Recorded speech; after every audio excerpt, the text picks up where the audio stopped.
नमस्कार. आपण पाहतात व्हीबी न्यूज आणि आता आपण अशा ठिकाणी आलो आहोत. हा जो आपल्याला वर दिसतोय तो पूर्व गेट, म्हणजे इथून पूर्व गेट मधून लोक आत जातात आणि दर्शनाची बारी ही कासार घाटापासून चालू होती. पण आता जी जी परिस्थिती आहे त्या परिस्थितीमध्ये इमर्जन्सी लँडिंग हे कुठंच नाहीये. जर एखाद्या माणसाला जर कोणता त्रास झाला किंवा काय प्रॉब्लेम आला तर उतरायची व्यवस्था नाहीये आणि इथं पाण्याची व्यवस्था नाहीये.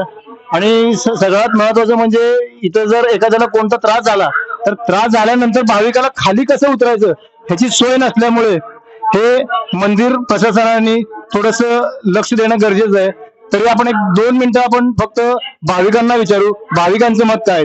त्या तुम्हाला इथं पाण्याची व्यवस्था वगैरे किंवा एखाद्याला त्रास झाला तर तिथं बाहेर पडायची वगैरे काय व्यवस्था आहे का? जो ब्रिज पासून वर शेंगलो तर आतापर्यंत पाण्याचा पत्ता नाही. आणि आम्ही दर्शनाला सकाळी 6 वाजता दर्शनाला लागलेलो. आतापर्यंत आम्हाला पाणी नाही, जेवण नाही, काही नाही, अजून दर्शन नाही झालं. किती वाजले आता? 2 वाजले. 6 वाजता आम्ही बाहेर लागेल सकाळी. कोणत्या गावावरून आला आपण? संभाजीनगर जिल्हा गंगापूर तालुका. बर. आणि इथं तुम्हाला पाण्याची व्यवस्था नाही? नाही, वर पाणीच नाही. ब्रिजवर चढल्यापासून पाणी नाही. आता किती तास झाले तुम्हाला इथं? ब्रिजवर चढल्यापासून सकाळी 6 वाजेला आम्ही दर्शनाला बाहेर लागलेलो. आता 2 वाजले. तर अत्यंत बिकट अवस्था आहे. सकाळी 6 वाजता हे लाईन मध्ये लागलेले आहेत पण यांना पाण्याची व्यवस्था नाहीये.